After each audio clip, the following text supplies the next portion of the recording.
Hello, everyone. Welcome to Dean's Chat, where we discuss all things podiatric medicine. My name is Dr. Jeffrey Jensen. I'm the Dean at the Arizona College of Podiatric Medicine and the host for the Dean's Chat podcast.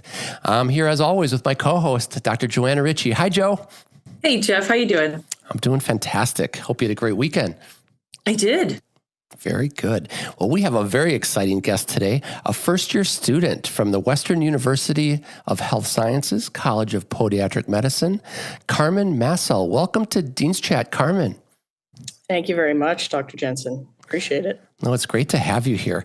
Now, for our audience, the reason we brought Carmen on Dean's Chat is she made history on December 29th, 2023, when she became the first female National Lacrosse League official in history when she reffed the San Diego Seals versus the Rochester Nighthawks. Congratulations, Carmen. Thank you very much. That is unbelievable. You know, I was talking to Joe earlier today, and I was talking about, we watch sports all the time, whether it's NBA, NFL, hockey, soccer, and you oftentimes wonder, how on earth did someone become an official at that level, a pro level? And I'm hoping that we're going to have some insightful conversations for our listeners today, Carmen. Hopefully I can deliver some of the goods, because, it's not kind of, when you think about pro sports, it's maybe not the first thing that comes to mind, the referees. So, well, if the players are the cream of the crop, I'm assuming the officials are the cream of the crop. Absolutely. Supposed to be anyways. There you go. Joe, your thoughts right out of the gates. Yeah. Thank you so much, Carmen, for coming. What an awesome opportunity to talk to the audience a little bit about your experience, both in this professional world that you've been working in, and then also now in a new professional graduate program realm. So I guess one of the first places I'd love to kick off is tell us how you got interested in lacrosse. Kind of a funny story. So I grew up playing soccer, grew up in Calgary, Alberta, Canada, playing soccer. So, you played indoor soccer because we don't get to play outside year round there, get lots of dumps of snow. And eventually I think I was probably about 10 years old. And I don't know what it was about me, but I wanted to play a sport that was a little more physical. And there were some signs around my community for lacrosse advertising. And I kind of gathered a group of friends at school, and I said, let's go try it. And so I started playing when I was about 10 years old, and things kind of snowballed from there into officiating. That's fantastic. That is fantastic. And you became an official early in your career because you were trying to raise money to buy more equipment. That's right. Yeah. So once I realized that I loved the game, they were, it's a small community, right? Box lacrosse is still very much, it's obviously growing really fast, but it's still very much a niche sport. And there was a need for officials. And so I think I was 11 or 12, and it was pretty easy to go take a one-day course. And I was like, I can make a little bit of extra cash, buy the sweet new stick and the cool gloves. And so I decided to pick it up, and here we are, 16 years later. That's such a neat way to take the things that you love doing and then find creative ways that I can continue doing even more, or maybe better degrees or levels of equipment, or however that it pans out, to advance myself further. And then during that process, you learned a lot more too about the details of the game and the rules of the game. What were some of the things along that path when you were learning the referee part of the game? I don't want to be too hard on myself here, but as a player, I was a pretty physical player, and so I like to walk the line of just kind of, I guess, taking lots of penalties. I spent a lot of time in the penalty box, so I wanted to figure out, okay, how can I get away with a little bit more? How can I walk a little closer to that line as a player, with physicality and pushing the bounds of the game a little bit? So. By knowing the rule book inside out, which I needed to for my job as an official, I got a little bit better and a little more crafty as a player too. So, as much as it was, it started out being about money, and, you kind of get your first job. And when you're really into sports like that, getting a traditional job, so to speak, doesn't always fit with your schedule. And, this kind of fit with that. So, it was a mix of those two things. And then pretty quickly, I started to fall in love with officiating, maybe even a little bit more than playing. That's interesting because I've heard a lot of adults that are now officiating football games used to be players, and they say that the highlight of their sports career is being an umpire or a referee or an official. Absolutely. I think you get to see the game, as a player, you see it from one aspect, right? You're out there and you're trying to win, right? The goal is to win. And as an official, the goal is to see the entire game from every level, right? You're worried about the coaches. You're worried about the people in the stands. You're worried about the people who are working in the box, doing the clock. You're worried about the players. You're worried about safety. You have to be worried about kind of the game as a whole. And I really liked that. I really liked that almost intellectual aspect that was kind of brought to the game when I viewed it through an officiating lens. And I liked that there was still an aspect of competition, right? You still want to make sure you do a good job, right? And but you're not necessarily competing against someone else. You're competing still with your teammates, the other officials that you're out there working with. So it kind of brought all the pieces that I loved about sports together into one place. And, I got paid to do it, and kind of best of all the worlds right there. Can you talk about the different levels of officiating that you went through to get to the pro level? Because I'm not sure I have a full appreciation of that. Because I imagine you trying to corral unruly parents and things, but that's not true at the professional level.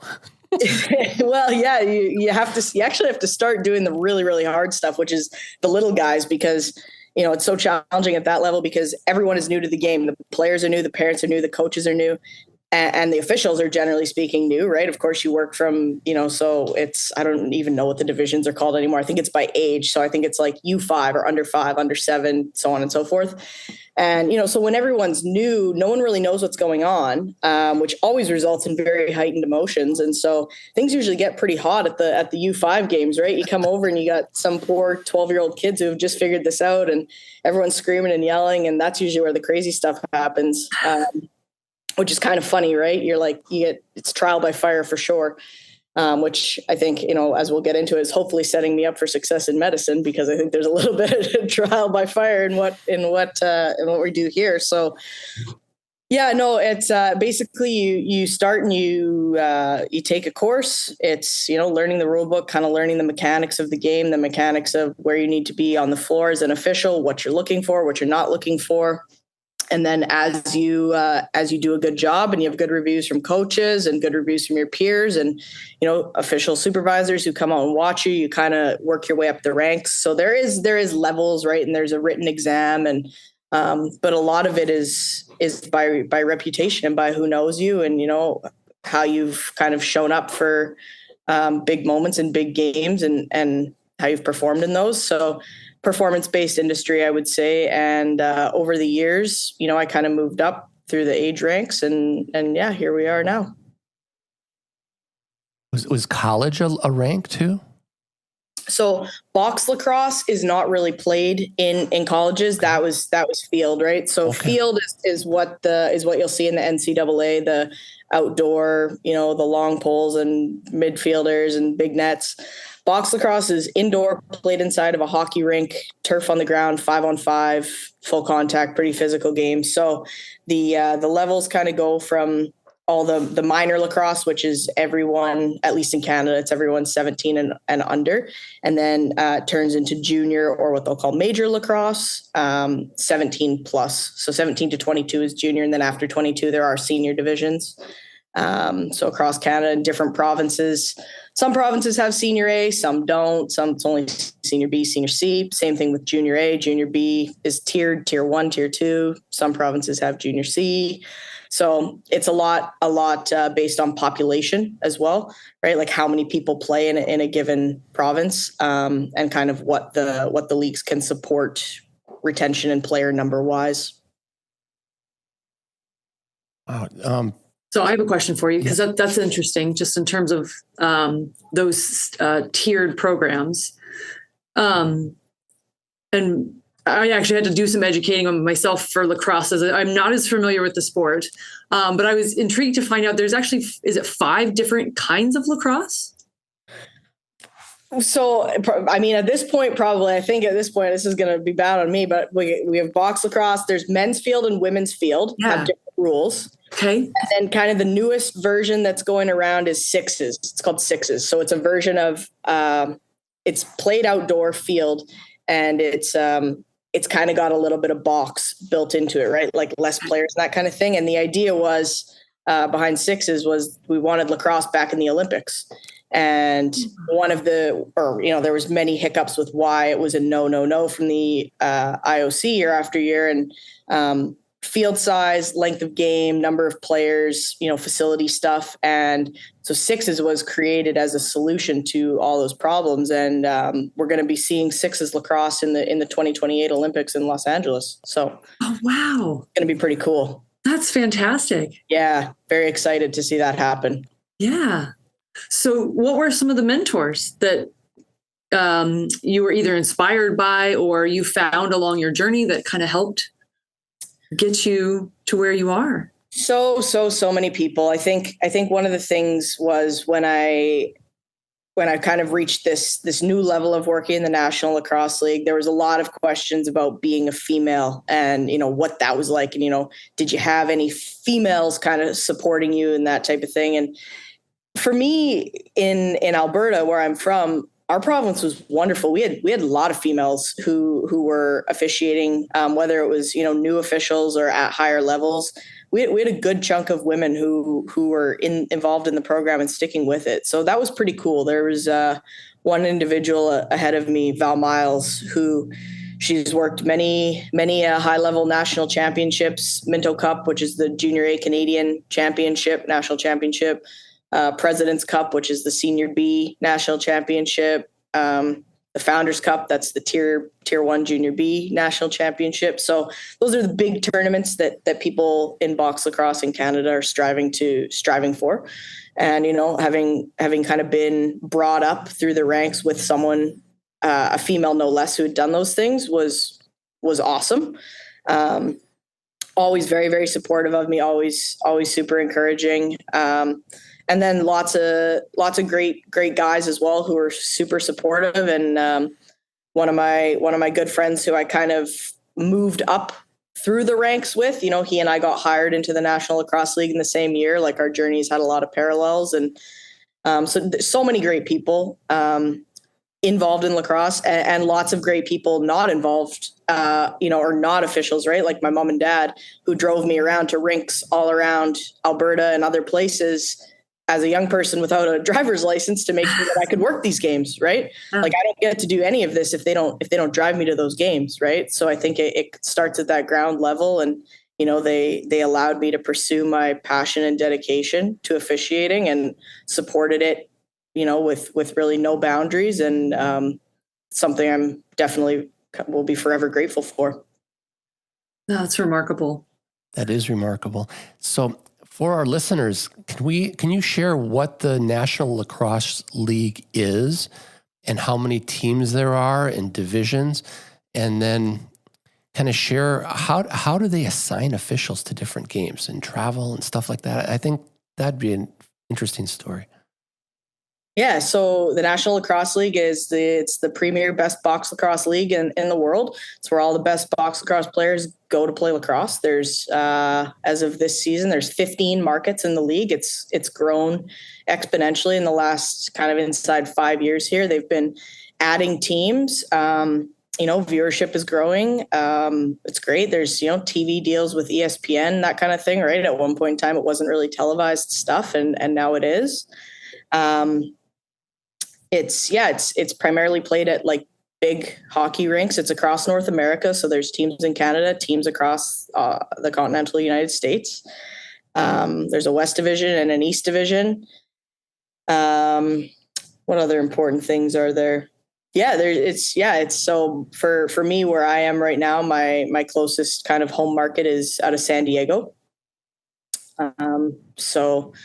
But there's, there was a team in Calgary always growing up for me, right? My family's been season ticket holders for it's probably the last 15 years. So I grew up going to every single Roughnecks game. It's the Calgary team, right? So, it's really funny when I go into the rink now to go work a game, and I've, grown up seeing that and being a person in the stands, and then you're standing out on the floor waiting for everything to go. So pretty interesting kind of journey there. And I think, sorry, was just about assigning officials, travel, that kind of stuff. Yeah.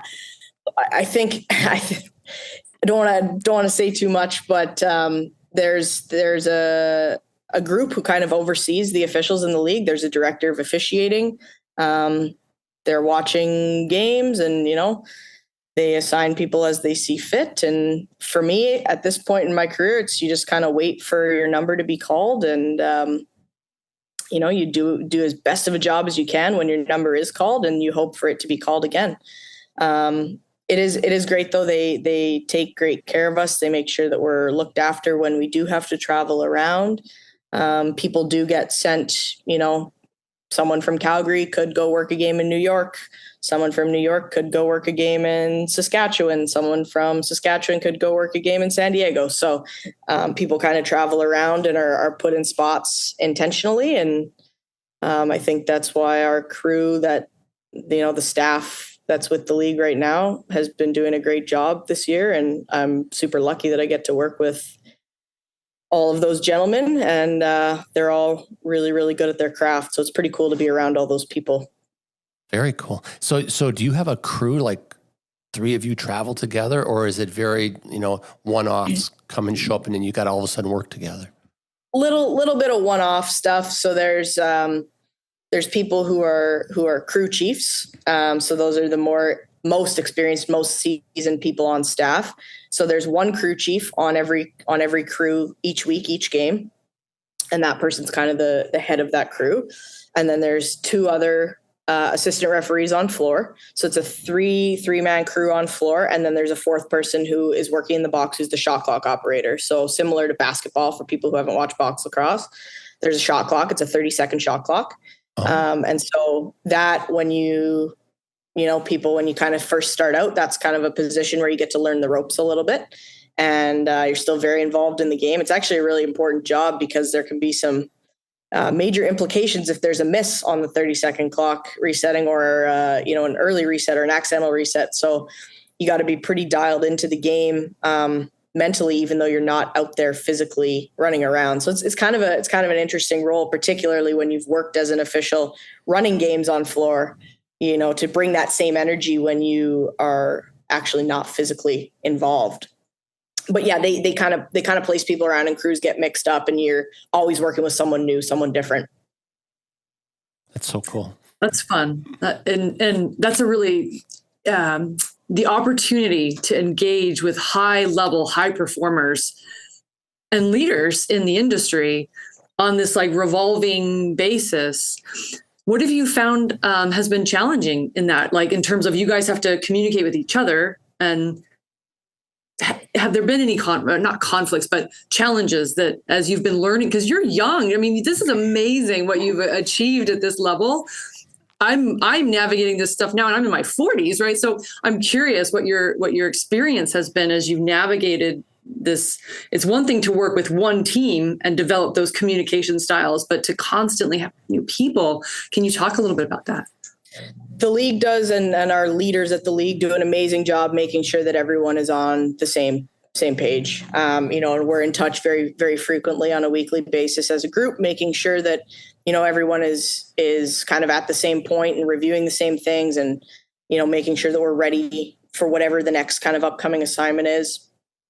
But yeah, I think that's an interesting thing, right? Like being around so many people that are high performers, whether that's, the coaches in the league, the owners, the players, the people we're working with, right? Like everyone has kind of achieved something to be there and be in the league. And it's really interesting because, with the National Lacrosse League, it's primarily a weekend league. So a lot of these other people, or most of these people involved have a job outside of what they do with lacrosse, right? So lacrosse is kind of this extra thing in their life. And so finding that balance between how do you do Monday through Thursday of your life and then be ready for Friday to Sunday to go to the other part of your life, right? A little bit of the Hannah Montana switch up, right? You're getting the best of both worlds. So it's really interesting. And I think the big key is that everyone is choosing to be here, right? And choosing to invest in this. And when you choose to invest in something like that, at least for me, you're going to put that time and effort into communicate and make sure you're doing it the right way. And I would say that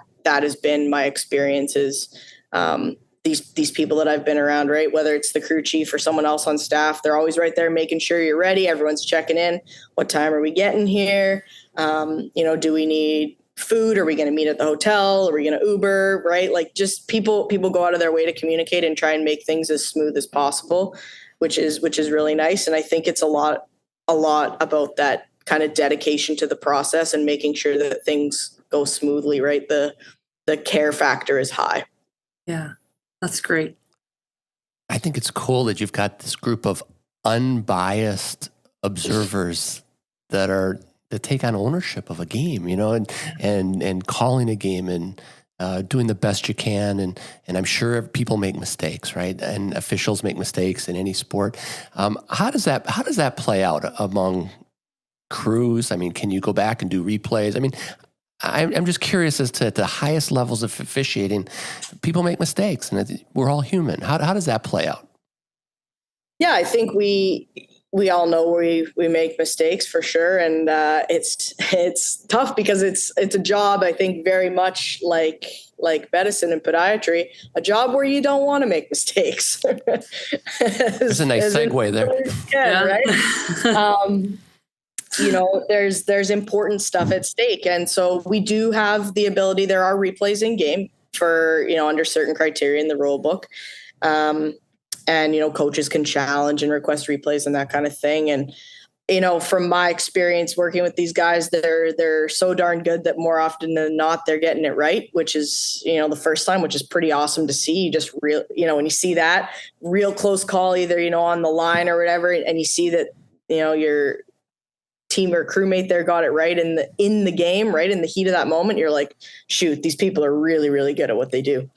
When you can get something right like that. So, but of course, like you say, we do, miss things and make errors. And, I can only speak to but for me, a big thing for me when I'm on floor working a game is, I own those mistakes. And I think, gaining respect and, having a good rapport with coaches and players and stuff, when I think about back home in Alberta, there's a few teams that I see pretty frequently just because of, kind of geographical implications. And, there's times where everyone in the building, including me, knows that I've messed up. And, it gets to the point where they don't even kind of get upset at you anymore because you go to them and you go, hey, like, that was on me. I'll be better. And the coach is going, no problem. Right. As long as you own it, as long as you're going to kind of take that step to be better. Right. So a lot of it, I think, is about kind of how you manage the game and how you manage yourself. Like, personality comes into play a lot with officiating, more than you would think it does. I think people think that it's kind of this robotic thing. And again, for me, it couldn't be further from the truth. A mentor at home in Alberta has a metaphor that he uses with us, that we kind of all have this die, if you will, a 6-sided die where, you're showing to a player, okay, I empathize. Hey, I played. I get it. That's a frustrating one to take. And then you're flipping it over and showing them the referee side and saying, however, you still slashed him. You still got him on the hand. You got to sit for 2, right? And then you're going back to being this person, right? And then you turn it around a little bit when you're talking to the coach. Hey, I get it. I'm this, right? You have to find these ways to relate to people and show them these different faces. And that's not to say you're not being authentic. It's to say that, you're trying to meet these people where they're at, particularly when emotions are really high, and they always are in a lacrosse game. It's an emotional game. That's why we love it so much. Absolutely. The emotional intelligence, Joe, seeps through right? every single interview we do in every aspect of our profession and life, it seems. Yeah, you've had some really there's been so many things, and I just want to hear your take. So I'm absorbing everything you're talking about. There's so many parallels, and I know we're going to transition at some point into this new phase of your life. But just the maturity level that you're already able to bring to the game is going to be a game changer for you. And I'm thrilled to watch your career now and see what you end up doing and where you go. Because one of the things that we do need in our profession are leaders that are willing to accept that responsibility. And, it's been interesting as I've interacted with more and more people over the years. You start to see trends in people, and this idea of being willing to show up and do exactly what you said, give the very best version of myself that I can. And if I fall short, which I might because I'm a human being, I'm going to own it. I'm going to learn from it. I'm going to grow from it. And the next time I'm going to be better.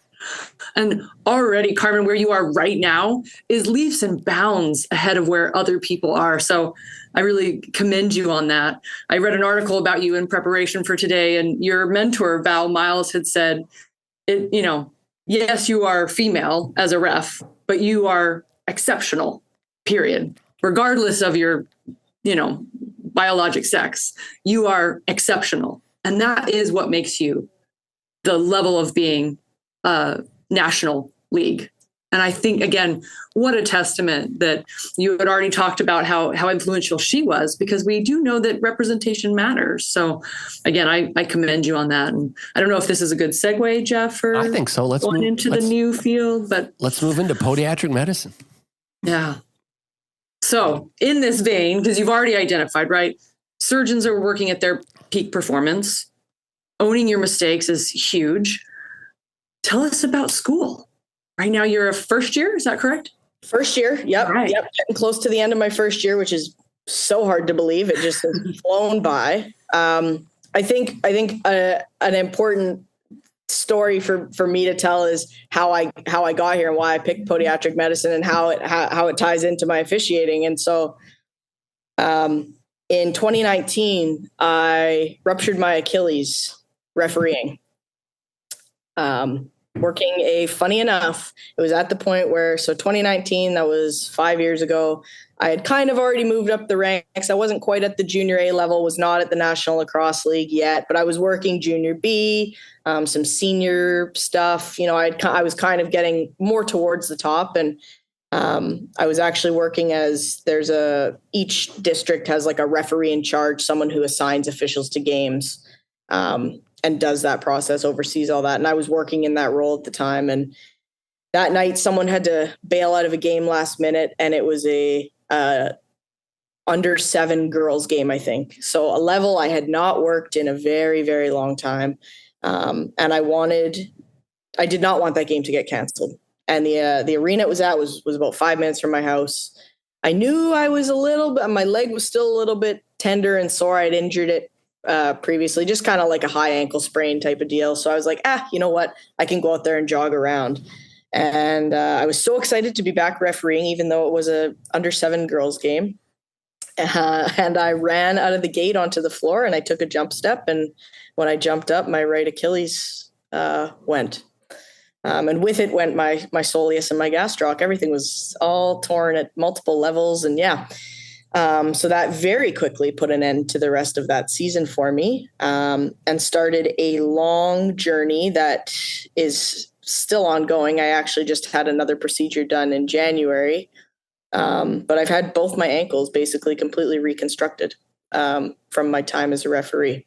So that gave me exposure as a patient to podiatry and foot and ankle surgery and lower limb medicine. And so that was kind of the shortened version of how I got here and why I picked podiatry. So now we're jumping ahead the year, and we're almost done year 1. So, excuse me. So what's it been like for you? I mean, where did you do your undergrad, and what was your major? So I did my undergrad and my master's both at the University of Calgary in Calgary, Alberta. Okay. I did my undergrad. I have a Bachelor of Arts in Communications and media, social media type stuff. And then I have my Master's of Management, Business Management. So a very bit of a diverse med background for sure.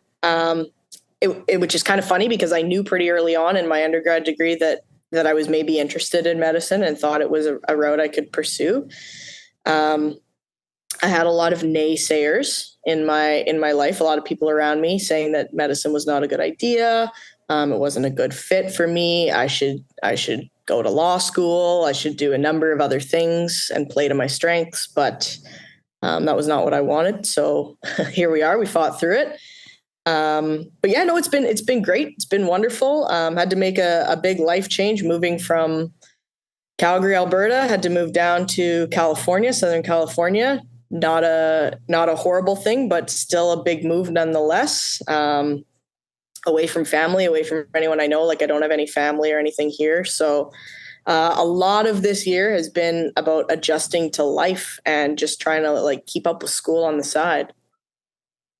What does your typical day look like for the audience that maybe is looking at podiatric medical school as an option? Totally. They are long days. They are tough days, but they are days that are worth it. So usually kind of get up, I would say around 7 a.m. Get myself, depending on what I have that day, I'll either try and work out in the morning or in the evening. Maybe grab something for breakfast and get to school. Try to be on campus. A lot of our stuff is I guess recorded lectures or things you're doing online, Zoom type meetings. But then there are days where we're on campus. And so I do try to work from campus though, just because there are people there and the resources are there. So I usually drive into campus. I live a little ways away. So go there, usually spend most of my day there. And then kind of come home, depending on the day, I would say 10 p.m. on average, and get up and do it all over again. A lot of studying. What are some things you found that are useful in terms of resources as you're studying? What has been helpful? I think the biggest thing for me, you hear so many things from other people, right? Oh, you got to get a subscription to Sketchy. You got to get a subscription to Osmosis. You got to use this. You got to use that. And there are times for sure where those things are super, super helpful. Mm-hmm. There is no replacement for good study habits and a good group of people to study with. There is, in my opinion, nothing that can take the place that you could have the best subscription to every single thing. You can watch every single lecture. You can be an Anki master. You can be whatever those things are. But if you are on top of your lectures and on top of your review or passes of those lectures, along with finding good people who can maybe understand a concept differently than you or see it from a different angle where you go, hey, I'm not really, this isn't landing for me. How do you kind of interpret this? They can tell it to you and you go, oh, I get it. That for me has been the game changer. I don't feel like I'm going out on a limb when I say, I think you are playing to your strengths there, Carmen. Trying to, right? Like I know, you know what? That was the thing that got me in the first semester was I didn't know how to study because I didn't come from this science background where I was studying. I was in degrees where I was writing papers. And not to say I, didn't study, but I admittedly, right, the content that I was learning was not stuff you have to take passes on. Mm. It was more you read a book and you ponder it and you talk about it, and right. So this adjustment to trying to figure out how the heck you take in this content that is super complex, and the volume is so much. And just when you think you have a break to, I'm going to catch up, you don't have a break. There's more coming, right? It's always coming rapid fire. So once I figured out, okay, what's exactly like you just said, Dr. Jensen, what's the approach to make this work for me, right? Mm-hmm.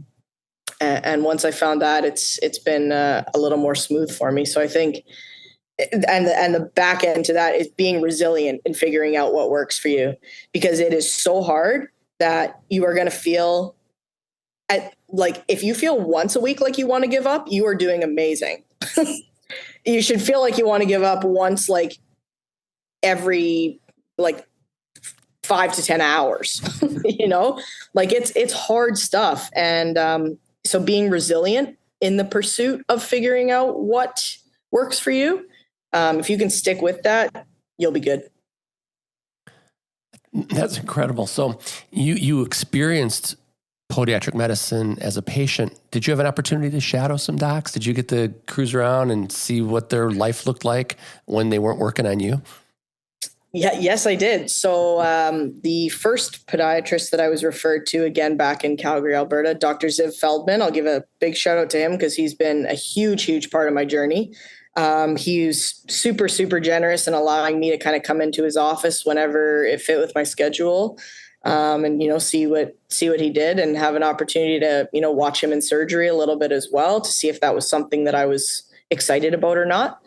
So I had lots of time with him, both in clinic and in surgical settings, which was amazing. And pretty quickly I was hooked.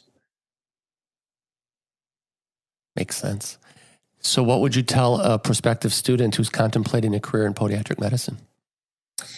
I think it's really important to talk to a lot of people. One of the things in my journey here was I think the entire world now, but my generation specifically reads a lot online.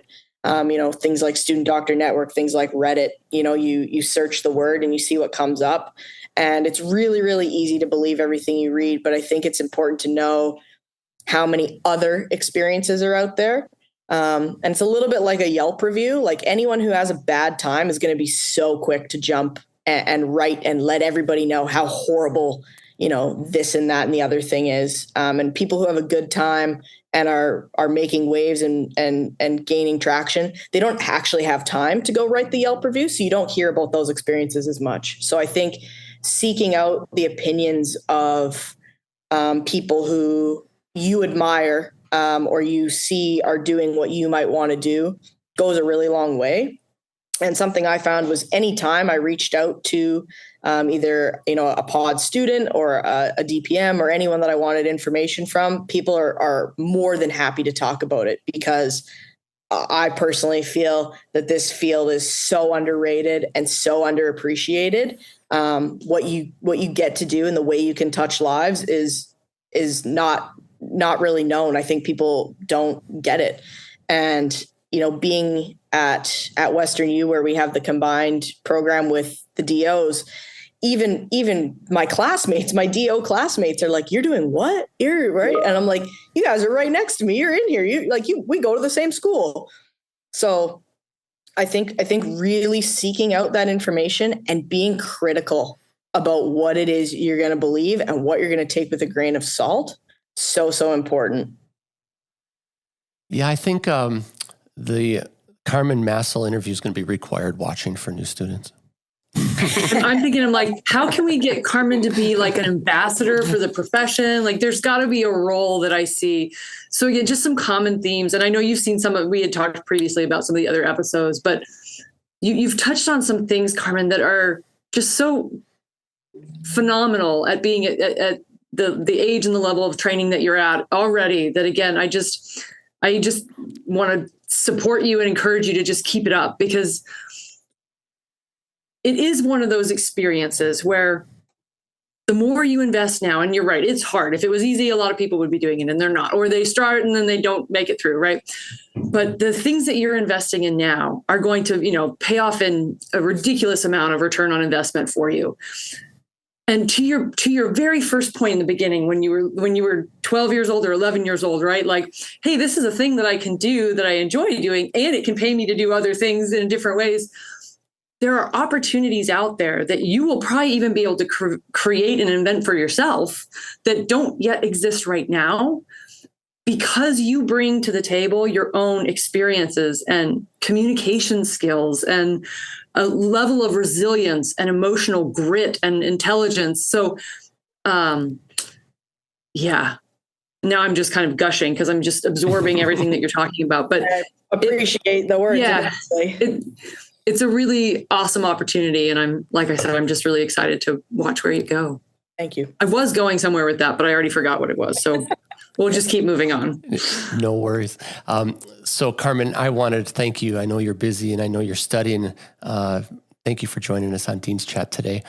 Joe and I are going to send you one of these cool Dean's Chat mugs so that when you have study breaks, you can do tea, coffee, so whatever your drink of choice is. Beautiful. Thank you very much. You're so welcome. Joe, any last words?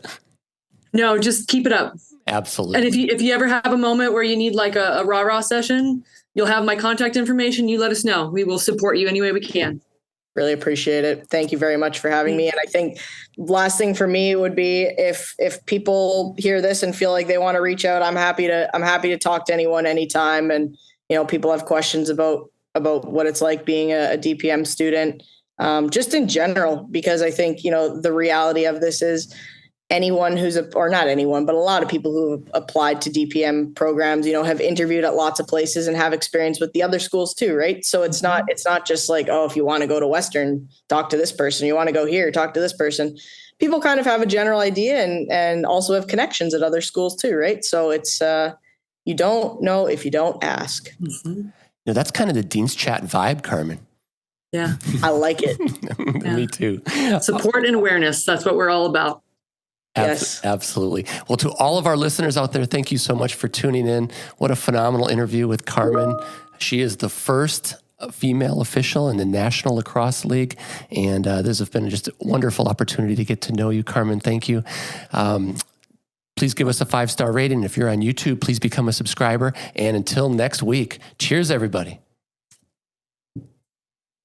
Carmen, that was outstanding. Thank you. Seriously. It's great. Very enjoyable. Wow. You're going to go really far, Carmen. Oh, yeah. It's really exciting. Yeah. Your grasp on, so a lot of people can be technically good at something, but they're just not going to excel if they don't have the soft skills, the grit, the resilience, the emotional intelligence to make it. I have no doubt you're going to be a huge leader in our profession. So thank you. Awesome. Yeah. You know what? I hope that I can, change some things and make things a little bit better for, for people who come after and people who are there right now too, right? Like sometimes I think with, again, another parallel with lacrosse and refereeing, so fast, so many times it becomes this, I'll use the term loosely, but like an old boys club, right? Where it's the same people making the rules and setting the boundaries and whatever. And I've always kind of been a bit of a boundary pusher. And I think with podiatry, there's some room for growth and some room to push bounds. So I'm looking forward to going. And, I also, the legislative thing is really interesting to me because my knowledge of governmental things and whatever is primarily, based in Canada, and it's regulated differently there than it is here. So we have the Southern California, the Podiatric Medical Association, the conference, or the California Podiatric Medical Association conference in Sacramento. Really, really looking forward to going and seeing what goes on. So yeah. And there's so many opportunities to be involved, right? Yeah. And you're right. Representation matters. It matters. It is important for people to see themselves in these roles. And I didn't take the interview too far in that direction because I didn't want to make it about, you're special because you're a girl. You're special because you're awesome, right? And it sometimes gets cast in the shadow that naysayers may look at it and be like, oh, well, she got that because she's the girl. And that's not the case. That's not the case at all. And it was neat to read that interview from Val Mile. Again, I wanted to kind of nibble it in there, but I didn't want to make it all about that for you. Yeah. But yeah, I love it. Keep pushing the boundary. Thank you. You don't always have to accept no. And I like that you haven't. So Yep. No, I had, it's even people who were naysayers in my life were, family members, right? Like I don't have anyone in my family in medicine or anything like that. And my grandparents still are a little bit, but big time naysayers of why are you moving? Why are you going? And I'm like, you know what? Just watch. Yeah. Just watch. I promise you it'll be worth it. Yeah. So the cream always rises to the top, Carmen. Yeah. I don't know. Maybe we can add that in, Jeff, if you're open to it, Carmen. The little extra stuff at the end, because I just anything. Because you're excellent. I appreciate that immensely. Yeah. It's been a growing up. I think being an athlete. A lot of my teachers and stuff like that thought I was, the term I always use, or I'll always refer to myself as a meatball, right? They thought I was just kind of there and a little bit of filler and whatever. And didn't really believe in me academically. And in 4th grade, I had a teacher who she saw me for who I was and was a big believer and a big supporter of mine. And when I was home over spring break 2 weeks ago, I had dinner with her. Oh, that's she's still very much in my life. Right. And so I think, another thing kind of similar again to, seeking out the information you want for a prospective pod student, go to the people who support you, go to the people you trust, go to the people that want the best for you, right? Someone who wants to see you fail is not going to tell you that it's a good idea. Exactly. Right. Well said.